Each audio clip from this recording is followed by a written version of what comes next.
Hello, I'm Julie Samako with Southern Charm Wreaths, where we make beautiful wreaths and teach you how to make and sell them. In this video, a quick sneak peek of this month's featured Wreath Making of the Month Club.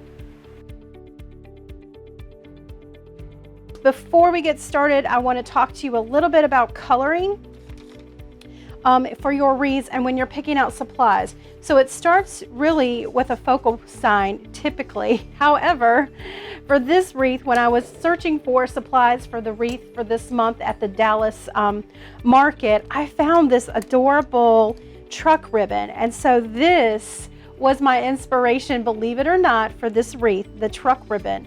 And then we found this fall sign, and the coloring is just absolutely perfect. And when I was looking at these colors, that's what had me determine that I wanted this silver dollar. It's not silver dollar, it's this eucalyptus with this silver green coloring.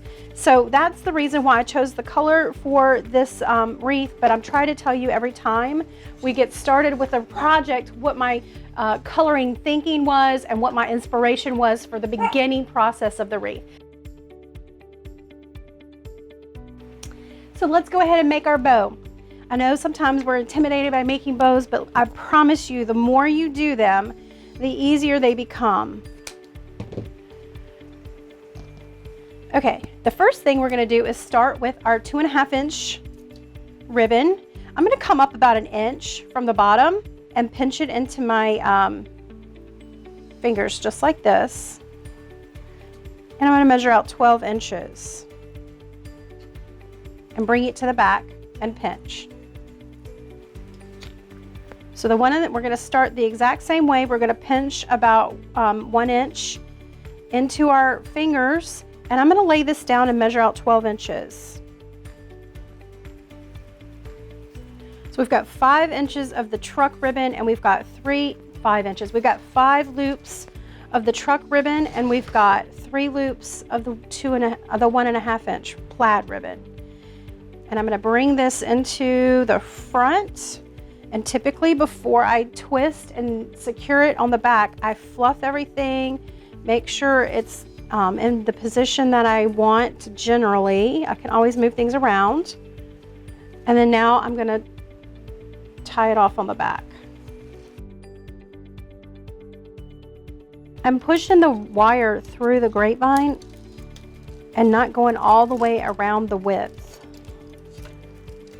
So if I can turn this over, you can see that I'm not going all the way around this grapevine. I'm not going all the way around. I'm just pushing it through a few branches of it. That way it will help so that when I go to add and attach anything, this grapevine's not going to be too tight. Okay. So now that we've got that good and attached, give it the little shake test. Make sure it's good and secure. And then if you wanted to, you can just leave these wires long until you finish making your wreath, just to make sure you don't need to reposition it. If you had brown zip ties, that would be good.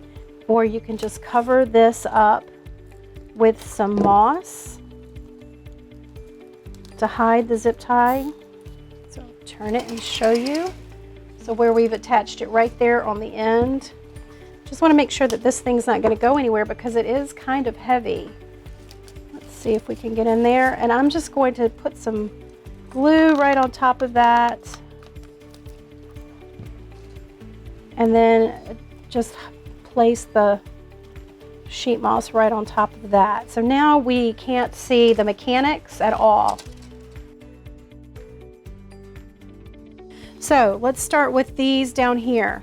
Remember, my goal is to try not to cover up the pumpkin and berries and stuff, but I do want to attach it where I see holes.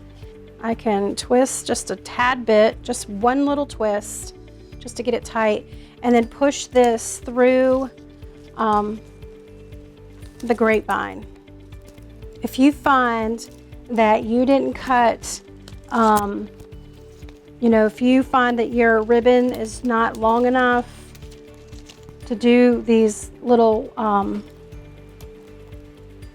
streamer tail, anchoring the tails, you can just cut long streamers and attach it underneath the bow with a wooden floral pick, and then go ahead and create this. If you need the step-by-step instructions for this month's featured wreath, join us in our Wreath Making of the Month Club.